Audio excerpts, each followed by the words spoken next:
আসসালামু আলাইকুম। ইজালস ভিডিও থেকে আপনাদের সাথে আছি মাসাদুল আলম রনি। তো আজকের ভিডিও হচ্ছে কম্পিউটার বেসড আলস নিয়ে। তো অলরেডি হচ্ছে আমার একটা ভিডিও আগে থেকেই তৈরি করা আছে আমাদের চ্যানেলে, এবং আপনারা জানেন রিসেন্টলি আমি আলসের টেস্ট দিয়েছিলাম। আর সেখানে ওই ভিডিওটাতে আমি অনেক ডিটেলসে আলোচনা করছি, কিন্তু সেখানে কমেন্ট বক্সে আমি কিছু কমেন্ট পাইছি যেগুলো হচ্ছে আমি ওই সময়টাতে আমার ভিডিওতে আমি শেয়ার করি নাই। তো আজকের ভিডিওতে আমি এগুলো শেয়ার করার ট্রাই করবো, আপনাদের কোয়েশ্চেনের অ্যান্সার গুলো। তো কম্পিউটার বেস আইএলটিএস এর সিরিজ হচ্ছে আমি যখন তৈরি করতেছিলাম, তো সেই সময়টাতে দেখা গেছে ইউকেভিআই টোটাল কম্পিউটার বেসডে মুভ করছে, এবং ইন ফিউচারে যারা হচ্ছে 2-3 মাস পরে দিবেন তারা মোটামুটি একটা সংখ্যার মধ্যে থাকেন যে স্ট্যান্ডার্ড আইএলটিএসটাও হচ্ছে কম্পিউটার বেসডে শিফট হয়ে যাবে। তো আমি আসলে ভিডিও বানানোর রিজনটা কি, আপনারা জানেন আমি অলমোস্ট 2.5 বছরের মতো হচ্ছে আমি এই আইএলটিএস এর কি বলা যায়, আইএলটিএস ইন্ডাস্ট্রি বা যেটাই বলেন না কেন, এইখানে হচ্ছে টিচিং প্রফেশনের সাথে আছি। তো যখন আমার আগে যখন আইএলটিএস এর টেস্ট দিয়েছিল সেটা ছিল পেপার বেসড, বাট যখন আমি কম্পিউটার বেসড আইএলটিএস টেস্ট দেই, এর আগে একটা বিষয় খেয়াল করেন যে আমি আমার স্টুডেন্ট অনেকেই দিচ্ছে, বাট তাদেরকে আমি যখন জিজ্ঞাসা করছি আমার কাছে একটা ধোঁয়াশার মতো হচ্ছে, এক একজন এক এক রকম ভাবে বলতেছে যে এইটা ওইভাবে এইটা ওইভাবে। আমি যখন ইউটিউবে হচ্ছে ঘাটাঘাটি করতেছি, বাংলাদেশে হ্যাঁ অনেক বড় বড় ইউটিউব চ্যানেল আছে যেখানে কি করে মানে ওনারা সবকিছুরই টিপস এন্ড ট্রিক্স দিচ্ছে, বাট কম্পিউটার বেস নিয়ে কিন্তু আলটিমেটলি কেউই ওইরকম কোনো ধরনের ভিডিও তৈরি করে নেয় বা আমি আসলে পাই নাই। তো সেক্ষেত্রে আমি চিন্তা করলাম যে আমার মতো তাহলে তো আরো অনেক স্টুডেন্ট আছে, হ্যাঁ আমি অলরেডি অনেকদিন ধরে এখানে আছি, বাট আমি যখন একটা জিনিস নিজে ফেস করি নাই সেক্ষেত্রে দেখা যাচ্ছে যে অনেক ধরনের কনফিউশন আমার মধ্যে থাকতে পারে। স্টুডেন্টদের ক্ষেত্রেও সেম সেই কথা চিন্তা করে এবার আরেকটা বিষয় হচ্ছে আমাদের যে ওয়েবসাইট, আমি হচ্ছে সেইটার নিয়ে কাজ করছিলাম। তো সেক্ষেত্রে আমি ভাবলাম যে আরেকবার আইএলটিএস টেস্টটা দেয়াই যায়। তো সেক্ষেত্রে কম্পিউটার বেসে আইএলটিএস টেস্ট দিলাম, যেটা বললাম যে একটু আগেই যে অলরেডি একটা ভিডিও দিয়েছি, কিছু কিছু বিষয় বাদ ছিল সেটা নিয়ে আজকে আলটিমেটলি আলোচনা করবো। তো প্রথম কোয়েশ্চেন হচ্ছে কিওয়ার্ড মার্ক করা যাবে কিনা, অ্যান্সার হচ্ছে ইয়েস, আপনি হচ্ছে কিওয়ার্ড মার্ক করতে পারবেন। তো সেটা কিভাবে, যারা হচ্ছে এমএস ওয়ার্ড ইউজ করেন, মাইক্রোসফট অফিসের এমএস ওয়ার্ড, সেখানে দেখবেন যে হাইলাইট করা যায় হলুদ কালারের। ওকে, সো ইয়েলো রঙের হচ্ছে আপনি হাইলাইট করতে পারবেন। যখন আপনি একটা লেখার উপরে, আমরা তো নর্মালি এরকম করে করে মার্ক করি যেগুলো পেপার বেসড, আর যখন আপনি কম্পিউটার বেসে যাবেন এই ওয়ার্ডটার উপর যদি আপনি ডবল ক্লিক করেন মাউস দিয়ে, আহ, সেটা হচ্ছে লেফট ক্লিক করলে হচ্ছে ডবল ক্লিক করলে সেটা মার্ক হয়ে যায় এবং মানে হাইলাইটের অপশনটা আসে। ওকে, সো আপনি হচ্ছে হাইলাইট করতে পারবেন, এটা নিয়ে কোনো ধরনের কোনো কনফিউশন নাই। পাশাপাশি আপনি নোটও করতে পারবেন, সেখানে নোট করার অপশন আছে, ইভেন আপনাকে হচ্ছে A4 সাইজের একটা পেপার দেওয়া হবে। ওকে, তার পরবর্তীতে হচ্ছে প্রশ্ন কঠিন হয় কিনা। এখন এই কথাটার উত্তর হচ্ছে 80% ক্ষেত্রে প্রশ্ন কঠিন হবে না, বা হওয়ার আসলে চান্স নাই। সবসময় হচ্ছে স্ট্যান্ডার্ড মানের হচ্ছে কোয়েশ্চেন হয় আলস। আমার যেহেতু 2 টাইমস হচ্ছে আলস এর দেওয়ার অভিজ্ঞতা আছে, আমি কোনোই পাই না যে কোয়েশ্চেন কঠিন হয়েছে। ইভেন মাঝে মধ্যে কিছু কিছু জায়গায় মনে হচ্ছে কোয়েশ্চেন আমরা নর্মালি যে ক্যামব্রিজটা সলভ করি সেখান থেকে ইজিও হয় মাঝে মধ্যে। এখন বাকি 20% আসলে কঠিন হবে কিনা শুনেন। যখন একটা হসপিটালে ধরলাম আপনি হচ্ছে একজন ডাক্তার, আপনি 1,000 জন রোগীকে আসলে প্রতিদিন চেক করতেছেন, আপনি প্রতিদিন দেখতেছেন যে 1,000 জন থেকে 800 জন রোগী হচ্ছে প্রতিদিনে বাঁচতেছে, বাট 200 জন মারা যাচ্ছে, এটা হচ্ছে অ্যাভারেজ। আর যেটা হচ্ছে কাইন্ড অফ বলা যায় যে প্রকৃতির নিয়ম, 200 জন মারা যাচ্ছে, আপনি চাইলেও কিন্তু ওই 200 জনকে বাঁচাতে পারবে না যদি না আপনার দায়িত্বে কোনো গাফিলতি না থাকে। ওকে, তো এই 20%-এর কথা আমি এই কারণে বললাম, কোয়েশ্চেন হচ্ছে এক একটা এক এক, আপনি খেয়াল করতে পারেন আপনার ক্যামব্রিজ যে বইটাতে আপনি যখন সলভ করেন সেক্ষেত্রেও দেখা যায় যে কোয়েশ্চেন কিছু কিছু থাকে খুবই কঠিন, আপনার ব্যান্ড দেখা যায় অনেক ড্রপ করে। তো এরকম মেন পরীক্ষায়ও হতে পারে, তো বেশিরভাগ ক্ষেত্রে ইজি হয়। কিন্তু ওই যে কিছু বলে না যে প্রকৃতির নিয়মে পড়ে যায় যে কঠিন হতে পারে আপনার জন্য, টপিক যদি কমন না পড়ে রিডিং এ, দেখা যাচ্ছে এমন একটা টপিক দিচ্ছে লিটারেচার নিয়ে যেটা নিয়ে আপনার বাংলাতেই আইডিয়া নেই, তখন আপনি ইংলিশে পড়ে আর কি বুঝবেন। তো সেক্ষেত্রে হচ্ছে ঝামেলা হয়ে যায়। তো কিছু ক্ষেত্রে কঠিন হতে পারে, তবে বেশিরভাগ সময় হচ্ছে কোয়েশ্চেন গুলো ইজি হয়। আর আরেকটা বিষয় বলে রাখি, এই কোয়েশ্চেন গুলো আসলে তেমন একটা রিপিট হয় না, অর্থাৎ আপনি যখন পরীক্ষা দিতেছেন সেই কোয়েশ্চেনটা আসলে আলটিমেটলি চেঞ্জ থাকে। আরেকটা বিষয় হচ্ছে পেপার বেসড আইএলটিএস এর যে টিপস এন্ড ট্রিক্স আপনারা হচ্ছে এতদিন কাজে লাগাইছেন সেটা আসলে বা আপনাদের অনেক ইনস্ট্রাক্টর ফেসবুকে বা ইউটিউবে দেখা যায় শর্টকাট শিখায়, শর্টকাট।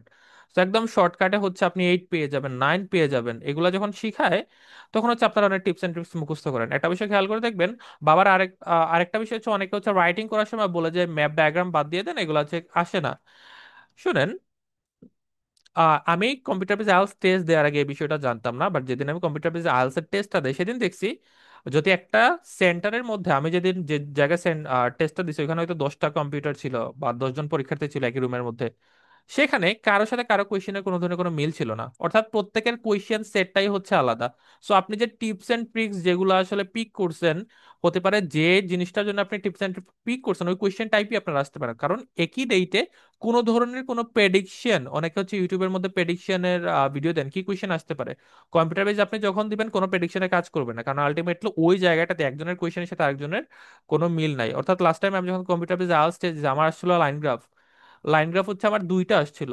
আর যখন আমার লাইন গ্রাফ আমি শেষ দেখতেছি আমার পাশে অন্য অন্য আরেকজন লিখতেছে, ওর দেখতেছি হচ্ছে 4টা পাই চার্ট চলে আসছে। ওকে, সো এক একজনের এক এক টাইপের কোয়েশ্চেন। আপনি আসলে যে টিপস এন্ড ট্রিক্স বা বাংলাদেশের যে সকল ইনস্ট্রাক্টর আসলে যেগুলো শিখায়, এগুলো আলটিমেটলি তেমন একটা আপনাকে কাজে দিবে না যদি না আপনি ইংলিশ প্রপারলি না জানেন। অর্থাৎ ইংলিশের স্কিল যদি আপনার থাকে আপনি যে কোনো জায়গা থেকে ভালো করে চলে আসতে পারবেন, বাট আপনি যদি শুধু টিপস এন্ড ট্রিক্সের উপর বেস করে গিয়ে বসতে চান পরীক্ষা হলে, সেক্ষেত্রে আমি বলবো আপনি বড় ধরনের ধরা খাওয়ার একটা পসিবিলিটি থাকে। কারণ রিডিং এর ক্ষেত্রেও দেখা যায় যে এক একজনের টেস্টটা এক এক রকম বা এক একজনের কোয়েশ্চেন টাইপও এক এক রকম, প্যাসেজের সাথে একটা আরেকজনের প্যাসেজ মিলতেছে না। তো সেক্ষেত্রে আমি বলবো সবগুলাতেই সমানভাবে পারদর্শী হন। কারো দেখা যাবে গ্যাপ ফিল চলে আসছে 20টা রিডিং এর মধ্যে, আপনার দেখা যাচ্ছে 20টা হচ্ছে এমসিকিউ চলে আসতে পারে, হু নোজ, কেউ জানে না। তো নিজেকে ওইভাবে প্রিপেয়ার করে তারপর হচ্ছে আইএলটিএস এর টেস্ট দিতে মানে বসা উচিত আপনাকে। ওকে, তার পরবর্তীতে কিবোর্ডের শর্টকাট, এই জিনিসটা আমি গত ভিডিওতে হচ্ছে স্কিপ করে ফেলছিলাম যে কিবোর্ডের শর্টকাটটা আসলে কিভাবে ইউজ করবেন। কিবোর্ডের শর্টকাট আপনি সেটা দুইটা ইউজ করতে পারবেন, একটা হচ্ছে কপি করার জন্য একটা এবং হচ্ছে পেস্ট করার জন্য একটা। ওকে, অর্থাৎ কম্পিউটার বেসড রিডিং যেটা আছে সেখান থেকে আপনি অনেক সময় গ্যাপ ফিলের ওয়ার্ড গুলো কপি পেস্ট করা লাগে। যখন আপনি কপি করবেন তখন আমরা জানি কন্ট্রোল প্লাস হচ্ছে একসাথে সি হচ্ছে আপনি প্রেস করবেন, কন্ট্রোল সি, তখন হচ্ছে এটা অটোমেটিকলি কপি হয়ে যাবে ওই ওয়ার্ডটা। আর যখন আপনি control Ctrl control plus V, এখন অনেকে বললেন না যে আবার কন্ট্রোল বানান ভুল লেগেছে, কিবোর্ডে খেয়াল করে দেখবেন মানে সিটিআরএল যেটা আছে ওইটাকে আমরা কন্ট্রোল বলি, সো কন্ট্রোল ভি হচ্ছে পেস্ট করার জন্য। তো এটা হচ্ছে এই দুইটাই ইউজ করা যায়। আরেকটা হচ্ছে কাট করার সিস্টেম, সিটিআরএল বা কন্ট্রোল প্লাস এক্স, যেটা আমরা কাট, বাট কাট করার আসলে কোনো ধরনের কোনো অপশন ওইখানে নাই বা ওইটা আসলে পসিবল না। আপনি জাস্ট এই দুইটা হচ্ছে সেখানে ইউজ করতে পারবেন। আর হাইলাইট করার জন্য যেটা বললাম, ডবল ক্লিক করলেই, ধরেন আপনি এইটা হাইলাইট করতে চাচ্ছেন, এটার উপর ডবল ক্লিক করলেই লেফট মাউস দ্বারা তখন দেখবেন এইটা অপশন আসবে যে হাইলাইট করার। আপনি যদি চান কোন একটা ওয়ার্ডকে সিলেক্ট করার জন্য ডবল ক্লিক করলেই আপনার হয়ে যাবে। ওকে, তো এইটা হচ্ছে বিষয় যেটা শর্টকাট ইউজ করতে পারবেন কিনা এটা বললাম। একটু ওয়েট করেন, আমি বলবো যে কোন কোন ওয়েবসাইট আসলে আলটিমেটলি আপনাকে ইউজ করা লাগবে আপনার একদম প্রপার রাইটিং প্র্যাকটিসের জন্য। ওকে, অনেকের কোয়েশ্চেন থাকতে পারে ফেসবুক তারপর সরি মেসেঞ্জার দেন হচ্ছে হোয়াটসঅ্যাপে যখন আমরা টেক্সট করি আমাদের তো কিবোর্ড অটোমেটিকলি কি করে দেয়, সেটাকে ঠিক করে দেয়। সো অটোমেটিকলি আসলে ঠিক হবে কিনা আপনার স্পেলিং যদি মিস্টেক হয়, অ্যান্সার হচ্ছে নো। কারণ ওইটা হচ্ছে আমরা নর্মালি যে ধরনের ব্রাউজার ইউজ করি, গুগল ক্রোম, ওকে, ক্রোম আছে, তারপর হচ্ছে ব্রেভ আছে, অ্যান্ড দেন হচ্ছে এজ আছে মাইক্রোসফটের, এগুলা কোনোটাই হচ্ছে মেইন পরীক্ষা না। ওদের আসলে কি একটা ছিল এটা আমি নিজেও আর কি নামটা ভুলে গেছি, বাট ওদের যে ব্রাউজারটা যেখানে আসলে টেস্ট দেন ওইটা আসলে ওইভাবেই মডিফাই করা যে আমরা যে নর্মাল ব্রাউজারটা ইউজ করি ওদের কম্পিউটার ব্রাউজারটা হচ্ছে সেম থাকে না বা সেম ছিল না ওই সময়টাতে, বা আমি লাইফে হচ্ছে ফার্স্ট টাইম ওই ব্রাউজারটা দেখছিলাম। তো ওইটা হতো তাদের মতো মডিফাই করা, সেখানে কোনো ধরনের কোনো স্পেলিং অটোমেটিকলি ঠিক হবে না। অনেক সময় এমএস ওয়ার্ডে দেখা যায় যে আমরা যদি প্রথম সেন্টেন্সের প্রথম অক্ষর, প্রথম লেটার যদি ছোট হাতের দিয়ে শুরু করি, যখন আমরা স্পেসে ক্লিক করি ওইটা অটোমেটিকলি হচ্ছে বড় হাতের হয়ে যায়, বাট এই টাইপের কোনো কিছু সেখানে হবে না। আপনি যদি ছোট হাতের দিয়ে লেখা স্টার্ট করেন ওই সময়টাতে ছোট হাতের থাকবে। আরেকটা বিষয় বলতে আমি ভুলে গেছি, কিবোর্ডে শর্টকাটের সময় বা কিবোর্ড যখন আপনি ইউজ করতেছেন কিছু বিষয় খেয়াল রাখা লাগবে। সেই বিষয়টা হচ্ছে আমাদের যে কিবোর্ড আছে দুই টাইপের আসলে নর্মালি আমরা কিবোর্ড ইউজ করি, একটা হচ্ছে মেকানিক্যাল কিবোর্ড আর একটা হচ্ছে বিজয় কিবোর্ড। বাংলাদেশের নর্মাল হচ্ছে বিজয় কিবোর্ডটা পরীক্ষার টেস্ট সেন্টারে বা ওইখানে আসলে দেয়া থাকে বিজয় কিবোর্ড। তো বিজয় কিবোর্ডের উপর দেখবেন খেয়াল করে যে মেকানিক্যাল কিবোর্ডে আমি থাকে কিনা আমি জানি না, তো বিজয় কিবোর্ড সম্ভবত থাকে, হ্যাঁ মেকানিক্যাল কিবোর্ডেও থাকতে পারে। তো তিনটা লাইট দেখবেন আপনি, একটা হচ্ছে নাম্বার বা এনইউএম লেখা থাকে, তারটা হচ্ছে ক্যাপস লাইটের মধ্যে, আর একটা হচ্ছে স্ক্রল।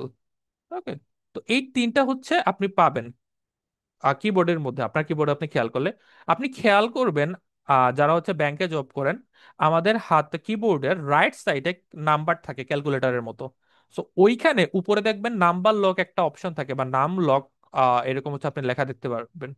যখন আপনি টেস্ট দিতে বসবেন আপনি খেয়াল রাখবেন যে এই নাম্বার লকের যে অপশনটা আছে বা যে লাইটটা আছে সেখানে আসলে সবুজ বাতি বা গ্রিন লাইট জ্বলতেছে কিনা।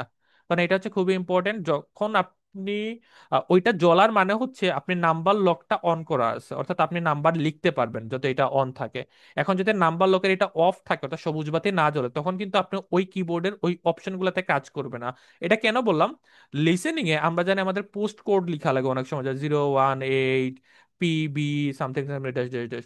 তো এই সময়টাতে যদি আপনি আপনার রাইট সাইডের যে নাম্বারগুলো আছে 01523 বা 0123 যেটাই আপনি ইউজ করতে চান না কেন, যদি আপনার নাম্বার লক অন না থাকে অর্থাৎ গ্রিন লাইট যদি না জ্বলে, সেক্ষেত্রে যখন আপনি ওইটা প্রেস করবেন দেখা যাবে আপনার কিবোর্ডে কাজ করতেছে না। সো নাম্বার লক অন আছে কিনা এটা খেয়াল রাখবেন। আর রাইটিং এর সময় ক্যাপস লক এটা আসলে অন আছে কিনা বা যখন আসলে অন করা দরকার অন করবেন, সেন্টেন্সের শুরুতে আপনাকে অন করা লাগবে, অথবা আপনি শিফটে প্রেস করে যখন একটা লেটারে প্রেস করবেন তখন হচ্ছে দেখবেন অটোমেটিকলি সেটা বড় হাতের লেটার হয়ে যাচ্ছে।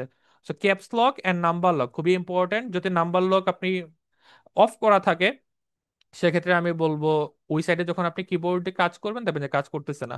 এটা একটু খেয়াল রাখবেন পরীক্ষায় বসার আগে বা পরীক্ষার কেন্দ্রে যখন আপনি ঢুকবেন, তো কিবোর্ডের এগুলা ঠিকঠাক আছে কিনা। ওকে, এই হচ্ছে বিষয়। দেন হচ্ছে টাইপিং স্পিড কম। বাংলাদেশের মোস্ট অফ দ্য স্টুডেন্টের হচ্ছে এখন প্রধান সমস্যা যদি কম্পিউটার বেসড আপনি শিফট করতে চান। তো সেই ক্ষেত্রে হচ্ছে রাতারাতি আসলে যে খুব বড় পরিমাণে চেঞ্জ আনা পসিবল তাও কিন্তু না, বাট টাইপিং স্পিডের ক্ষেত্রে আমি বলতে পারি আপনার হাতে তো মোবাইল আছে, অনেকের হচ্ছে আমাদের বাংলাদেশের প্রেক্ষাপটে দেখা যায় যে অনেকের বাসায় কোনো ধরনের কোনো পিসি নাই। তো সেক্ষেত্রে আমি বলবো আপনার তো মোবাইল আছে, আপনি বাজার থেকে বা দোকান থেকে একটা কিবোর্ড কিনে নিয়ে আসেন। কিবোর্ড কিনে নিয়ে আসবেন, হাব কিনে নিয়ে আসবেন, হাব হাব। তো দোকানে বললেই হচ্ছে দিবে।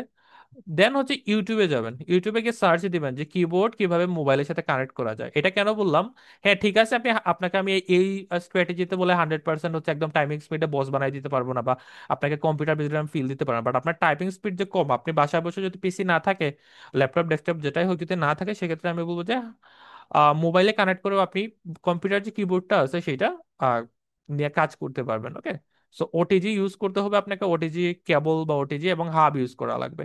সো হাবটা না থাকলেও সম্ভবত হবে। তো কিবোর্ডে না ওটিজি এটা একটু লাগবে। ইউটিউব ইউটিউব একটু খেয়াল করে চেক করে ফেলবেন। ওকে, সো একটু হলেও আপনি নিজেকে একটু ইমপ্রুভ করতে পারবেন। এটা হচ্ছে একদম মানে কি বলা যায় শেষ পদ্ধতি আপনাদের টাইপিং স্পিড বাড়ানোর। আর যদি ল্যাপটপ ডেস্কটপ থাকে এখন থেকে প্র্যাকটিস করেন, এমএস ওয়ার্ডে লেখা স্টার্ট করেন, এমএস ওয়ার্ড মাইক্রোসফট অফিসে, সেক্ষেত্রে আপনারা দেখবেন যে আপনাদের ইমপ্রুভ হয়ে যাবে। এখন হচ্ছে কোন ওয়েবসাইট থেকে প্র্যাকটিস করব। এখন হয়তো অনেকেই মনে করতে পারেন যে আমার যেহেতু উপর একটা ওয়েবসাইটের নাম আছে এটাকে হচ্ছে আমি আলটিমেটলি সাজেস্ট করবো যে এইটা থেকেই করতে হবে। শোনেন, আমার এই যে ওয়েবসাইটটা তৈরি করা আছে এটা হচ্ছে প্র্যাকটিস ওয়েবসাইট, প্র্যাকটিস ওয়েবসাইট। আর তাহলে কি আমার এটা মেন টেস্টের মতো একদম হুবহু সেম কিনা? অ্যান্সার হচ্ছে নো। আমার টেস্টটা বা ওয়েবসাইটটা হচ্ছে হুবহু সেম না, তাহলে আমি কেন আপনাকে এটা সাজেস্ট করব, বা এইটার পাশাপাশি আমি আপনাকে কোনটা সাজেস্ট করব? একটু মনোযোগ দিয়ে শুনেন। আপনাকে আমি দুইটা ওয়েবসাইট ইউজ করার জন্য বলবো। আলটিমেটলি আমি তো একজন ইন্সপেক্টর, বা আমি হচ্ছে অনেকদিন যেহেতু আপনাদেরকে গাইডলাইন দেওয়ার ট্রাই করতেছি, এর আগে অফলাইনেও আমি 1.5 বছরের মতো মোটামুটি স্টুডেন্টকে গাইড করছি, আমি জানি স্টুডেন্টরা আসলে আলটিমেটলি লেকিংস কোন জায়গায় থাকে আর কোন কোন জায়গায় আসলে তারা ধরা খায়। আর রিসেন্টলি যেহেতু কম্পিউটার বেস আইএলটিএস টেস্ট দিয়েছি এবং ওয়েবসাইট তৈরি করার জন্যই আমি আইএলটিএস টেস্ট দেয়, ইভেন আমার নিজের এক্সপিরিয়েন্স গেদার করার জন্য আইএলটিএস টেস্ট দেয়, সেক্ষেত্রে আমি আপনাদেরকে মোটামুটি এশিওর করতে পারি যে আমি আপনাদেরকে যে গাইডলাইন দিব বা যে ওয়েবসাইট গুলো বলবো সেইটা আপনার ক্ষেত্রে আমি যেভাবে বলবো ওইভাবে যদি কাজ করেন সেক্ষেত্রে প্রপারলি আপনার লাভ হবে। সর্বপ্রথমে একটা ওয়েবসাইটের নাম বলতেছি IELTS test simulation. IELTS test simulation সবগুলো হচ্ছে একসাথে লিখবেন, ঠিক আছে? simulation.com, এটা হচ্ছে একটা ওয়েবসাইট। আর তারপরে যেটা আছে তারপরটা হচ্ছে ইজি আইএলটিএস বেরি। এই দুইটা, এখন এই দুইটা আসলে কেন বললাম, ieltstestsimulation.com এইটা হচ্ছে যে ওয়েবসাইট, এখানে রিডিং এর মাত্র 4টা এবং লিসেনিং এর মাত্র 4টা হুবহু আইএলটিএস এর যে মেইন টেস্ট, হুবহু আইএলটিএস এর মেইন টেস্টের আদলে দেয়া আছে। এর বাইরেও তাদের অনেকগুলা টেস্ট আছে, বাট ওইগুলা হচ্ছে আপনার আলটিমেটলি তেমন একটা কাজে দিবে না। আমি একটু পরে প্র্যাকটিক্যালি হচ্ছে তাদের ওয়েবসাইটে গিয়ে দেখাবো যে কিসের জন্য কোন জায়গা থেকে আপনি অ্যাভয়েড করা লাগবে। সো একটু ধৈর্য ধরে শুনুন। বললাম কি লিসেনিং এর 4টা এবং রিডিং এর 4টা, এবং তাদের এইটা হচ্ছে ক্যামব্রিজের, ক্যামব্রিজ। অর্থাৎ আপনি যদি ক্যামব্রিজ সলভ করতে চান, আমরা সবসময় বলি ক্যামব্রিজ 10 to 19 সলভ করেন, তবে ক্যামব্রিজ 10 to 19 কিন্তু স্টুডেন্টটা দেখা যায় যে খুব তাড়াতাড়ি সলভ করে ফেলে, পরবর্তী চিন্তা থাকে আসলে কই থেকে সলভ করবো না করবো। সো রিডিং চারটা, লিসেনিং চারটা, এটা জাস্ট ক্যামব্রিজ 19-এর, এবং সেটা হচ্ছে হুবহু আইএলস এর কম্পিউটার বেজ আইএলস যেটা সেটার আদলে। এখন এইটা আমি বলতেছি না যে কম্পিউটার বেজ, এটা হচ্ছে প্র্যাকটিস ওয়েবসাইট। এইটা এবং এই যে ক্যামব্রিজের যেটা আছে সেটা দুইটার মধ্যে আসলে পার্থক্য কি, বা আপনারা আসলে কিভাবে স্ট্র্যাটেজিক ওয়েতে সলভ করবেন আমি আপনাদেরকে সেটা বলি। বা সেটা হচ্ছে আমি যদি এখন আপনাদেরকে স্ক্রিনে দেখাই, জাস্ট একটু ওয়েট করেন। আহ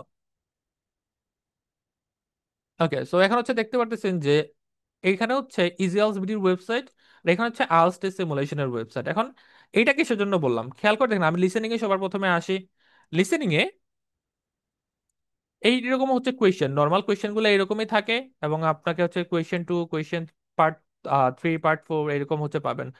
পার্ট 1-এ কিওয়ার্ড মার্কিং এর যে বিষয়, এইখানে যদি আপনি আসেন ডবল ক্লিক করবেন, লেফট রাইট ক্লিক দেন হচ্ছে হাইলাইটের অপশন পাচ্ছেন আপনি।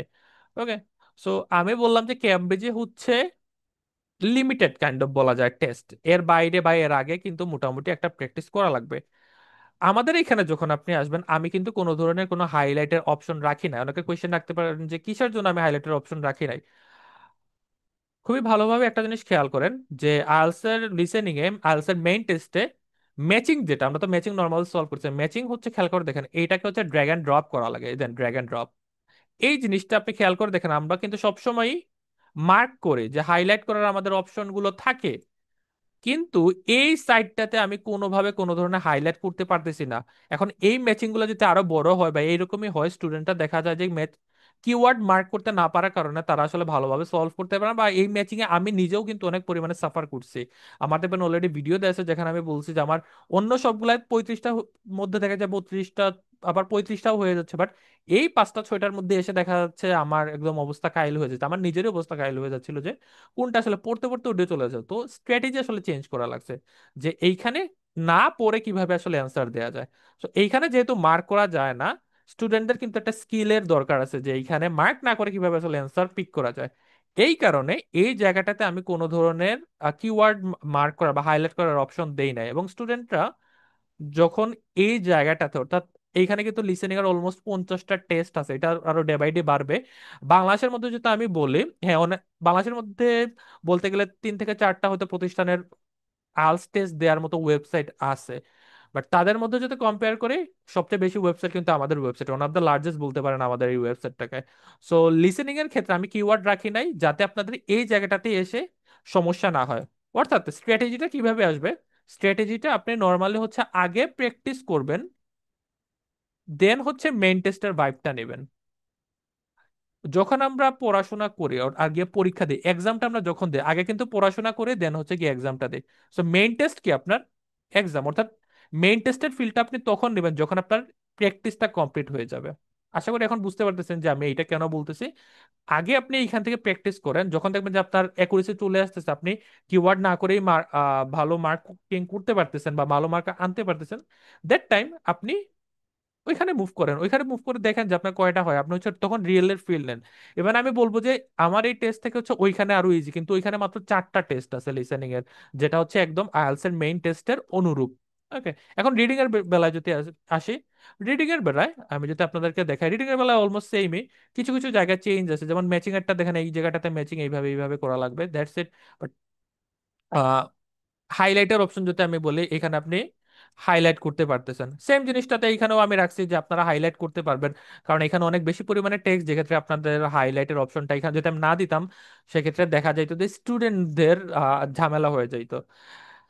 এইখানে খেয়াল করে দেখেন কোয়েশ্চেনেও কিন্তু আপনি হাইলাইট করতে পারতেছেন, কিন্তু আমি যেহেতু আমারটা প্র্যাকটিস ওয়েবসাইট, আমি বারবার বলতেছি প্র্যাকটিস ওয়েবসাইট, প্র্যাকটিস ওয়েবসাইট, যেহেতু আমারটা প্র্যাকটিস ওয়েবসাইট, সেক্ষেত্রে আমি কোয়েশ্চেন হাইলাইট করার এখানে অপশন দেই নাই। কেন দেই নাই? কারণ ট্রু ফলস নট গিভেন বাংলাদেশের প্রেক্ষাপটে যে সকল ইনস্ট্রাক্টররা, বেশিরভাগ ইনস্ট্রাক্টর বা কয়েকজন ইনস্ট্রাক্টর আছে যারা বলে যে এইটা থাকলে ওইটা উত্তর দাও, ওইটা থাকলে এইটা উত্তর দাও, আলটিমেটলি আপনাদেরকে শর্টকাট শেখানো হচ্ছে। কিন্তু আপনাদের দরকারটা কি কম্প্রিহেনশন, তো রিডিং এর কম্প্রিহেনশন মানে হচ্ছে আপনি লাইনটা পরে বুঝতে পারতেছেন কিনা। সো আমার এটা যেহেতু প্র্যাকটিস ওয়েবসাইট, এবং আমি নিজে হচ্ছে এটাকে মডিফাই করছি ডেভেলপারকে বলে বলে বলে যে এইভাবে দেন ওইভাবে দেন, তো উনি ওইভাবে মডিফাই করে রেডি করছে আপনাদের জন্য, যাতে আপনারা খুব ভালোভাবে এখানে কম্প্রিহেনশন, অর্থাৎ আপনি এই লাইনটা পরে বুঝতে হবে যে আপনার ট্রু ফলস নট গিভেন কোনটা হবে। ট্রু ফলস নট গিভেনের ক্ষেত্রে আপনি একটা পিক করে ফেলছেন, ওয়ার্ড মিলে গেছে, মিলে গেছে, ওইটা উত্তর দিয়ে দিবেন, টোটালি রং। এটা প্রপার ওয়ে না আনসার লিসেনিং প্র্যাকটিস করার জন্য। কিভাবে আসলে সলভ করা লাগে এই কোয়েশ্চেন গুলো সবগুলো কিন্তু ভিডিও আমাদের দেয়া আছে। তারপর হচ্ছে গ্যাপ ফিল। এখন যদি ওই যে বললাম যে আপনি যদি এটাকে কপি করতে চান, কপি, দেন এখানে নিয়ে আসেন, কন্ট্রোল V দিয়ে যদি আমি এখানে প্রেস দিই, দেখবেন যে হয়ে গেছে। কন্ট্রোল V, প্র্যাকটিক্যাল হয়ে গেছে। ওকে, সো এইখানে ফাউন্ডেশন, এটাকে আমি কন্ট্রোল C দিলাম, দেন হচ্ছে এইখানে ধরেন নিয়ে আসলাম, ফাউন্ডেশন চলে আসছে। আহামরি কোনো কঠিন বিষয় না। তো পেসেজ 1 পেসেজ 2 সবগুলাই কিন্তু এই জায়গাটাতে আছে। তো এইটা হচ্ছে আপাতত ফ্রি আছে, তো আপনারা যারা হচ্ছে এখানে লগ ইন করতে চান লগ ইন করে ফেলতে পারেন। আপাতত ফ্রি, বারবার বলতেছি। তো যারা অলরেডি লগ ইন করে ফেলবেন বা যাদের এখানে অ্যাকাউন্ট থাকবে তারা হচ্ছে পরবর্তীতে অ্যাক্সেস পাবেন। বাট যখন আমরা এটা একদম মানে একটু হার্ড বা স্ট্রিক্ট পজিশনে নিয়ে যাব, সেক্ষেত্রে দেখা যাবে যে ওই সময় লগ ইন করাটা আপনাদের জন্য টাফ হয়ে যাবে।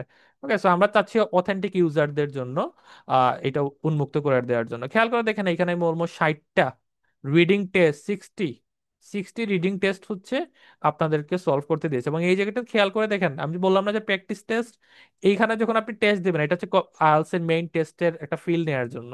ওকে, বাট এইখানে কোনটা ভুল হয়েছে, কেন ভুল হয়েছে, কোন জায়গা থেকে ভুল হয়েছে, কোনো কিন্তু অপশন দেয়া থাকবে না। কিন্তু এই জায়গাটাতে আপনি যখন আমার ওয়েবসাইটে আপনি সাবমিট করে দিবেন, তো এখানে আসে নাই দেখেন, এখানে 38 নাম্বার, উত্তর কি সি, এক্সপ্লেনেশন, কিওয়ার্ড, তারপর পেসেজ লোকেশন, কোথা থেকে আসছে, ডিটেল, সবকিছু আপনি এখানে পাবেন। বারবার বলতেছি এটা প্র্যাকটিস ওয়েবসাইট অবশ্যই। ক্যামব্রিজের যে মেইন আনসার টেস্টটা, সেটার বিকল্প বলা যায় না, বাট 90%ই আমি ম্যাচ করার ট্রাই করছি। কিছু কিছু অপশন আমি অফ করে দিছি যাতে প্র্যাকটিসটা আপনাদের ভালোভাবে হয়। তো আশা করি বুঝতে পারছেন, এবং কোনো ধরনের কোনো কোয়েশ্চেন বা কোনো ধরনের কোনো সমস্যা যদি থাকে অবশ্যই আমাকে কোয়েশ্চেন করবেন। হোয়াটসঅ্যাপ নাম্বার দেওয়া আছে, হোয়াটসঅ্যাপ নাম্বারে যোগাযোগ করতে পারেন। ওকে, তো এটাই হচ্ছে আজকের ভিডিওতে এতটুকুই। যদি ভিডিও ভালো লাগে অবশ্যই লাইক করবেন, শেয়ার করবেন, এবং সাবস্ক্রাইব করতে অবশ্যই ভুলবেন না। আজকে এতটুকুই, ভালো থাকবেন। ধন্যবাদ।